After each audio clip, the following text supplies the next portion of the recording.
Technobok, South Africa's first retail unboxings.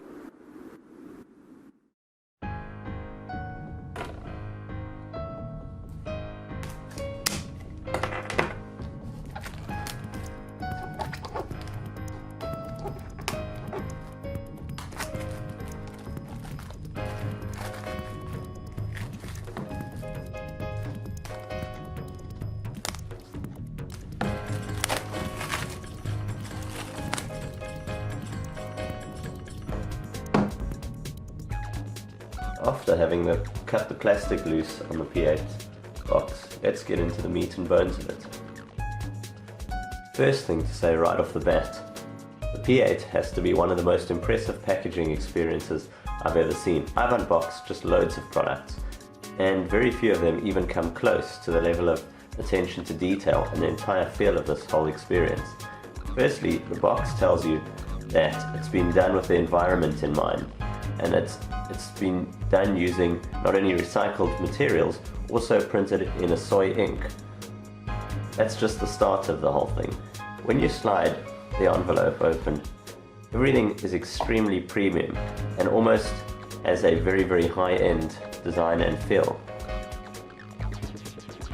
The box itself is done in this soft touch plastic, and etched into it is this writing on the front here saying Huawei design. So that already off the bat lets you know there's something very premium going on here. Then the front of it has this opaque looking panel. You pop that open, and much like unboxing an exquisite piece of jewelry, you're greeted with a thin slot, this being the device itself. You slide this out and it's just the start of everything. Inside the box, you open the little slot. Taking these out, you're first getting greeted by the instructional cards, which is just your Huawei P8 quick start guide, just the basic instructions on using the device. But if we put that aside, on the other side you get greeted with your SIM pin ejector tool, as well as your wall charge brick, white USB sync charge cable, and extremely nice in-ear canal headphones. So it really is one of the most high-end packaging experiences I've ever seen on a device. And after a simply exquisite packaging experience, it seems to all get a lot better from there.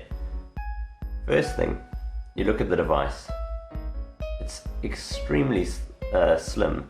It has very thin bezels around the display and is all made of this laser cut single unibody design. Very high-end materials, full aluminum design and build, high-end screen, and on top of that you notice that there's two SIM slots. This allows you to put one with a micro SIM card, one of the regular SIM, or a micro SIM and a micro USB card. So it really gives you a whole host of options. Then if you look at the back here on the protector, it shows you the description there, as well as tells you it has a 13 megapixel shooter with dual LED flash, as well as NFC built into the device. But let's get the plastic off and take a look at the device itself.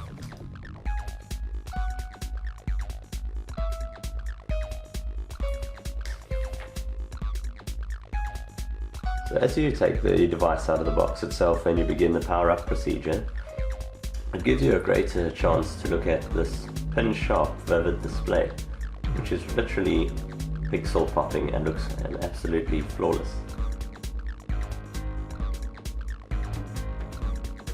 Taking a look around the device, you can see it has speaker grills at the bottom, your micro USB sync charge port, your 13 megapixel shooter on the back, an antenna built in, which is demarcated by these lines.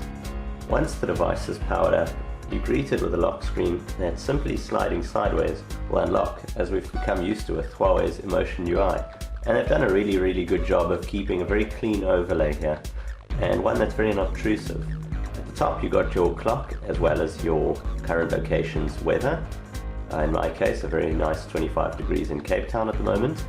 Then you slide along, you've got your menu being slide sideways instead of having a separate menu icon, and I rather like that. Here you've got your host of apps and everything extremely clean and well laid out.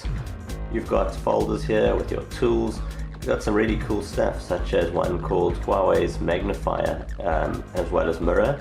With the mirror app, it uses the forward-facing camera as a mirror tool, and the app known as magnifier actually allows you to magnify close-up objects, which is also rather nice.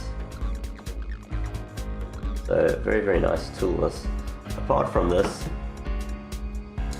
you've got a whole host of nice features, and all of this being displayed on a 5.2-inch display, 424 pixel density, a quad-core 2 GHz processor, and a Mali T628 GPU to power it all. So extremely high-end cutting performance.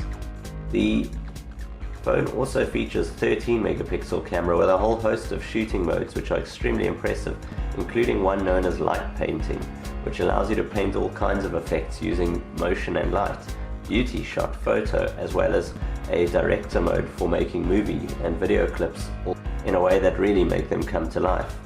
I've been playing with the camera quite a bit and taken some amazing shots with this device. I was the other day at the top of a building in town, and I used the Huawei time-lapse mode and was able to shoot this little display of Cape Town time-lapsing at night. Also rather incredible, considering all of this being shot out of a phone, which is something that mostly high-end SLR cameras are used for. The phone also has another couple of clever features up its sleeve. Leave it somewhere sitting on a table and it'll pick up certain commands and let you know where it is. Like, look at this one. Okay, Emmy. Where are you? I'm here. And simple as that, the phone will let you know where it is anywhere within the room. Very smart little touch. I'm here. With the P8's powerful spec range, including Emotion UI 3.1, a high silicon Chiron 930 CPU, 3 gigs of RAM, 16 gigs of memory on the model I'm using today, as well as a 1080p display and Android version 5 lollipop straight out of the box, the Huawei P8 really makes ease out of any situation and is an absolute joy to use on a day-to-day basis. It also has a whole lot of customization and abilities thanks to the Emotion UI, which allows you to customize almost every element of it, including your icons, the look, the feel, and it's just an overall joy to use. From me, Jason of Technobok, I've used this phone from straight out of the box for the last couple of weeks now and just loved every minute of it. Until next time, I'll see you guys soon. Cheers for now. Technobok.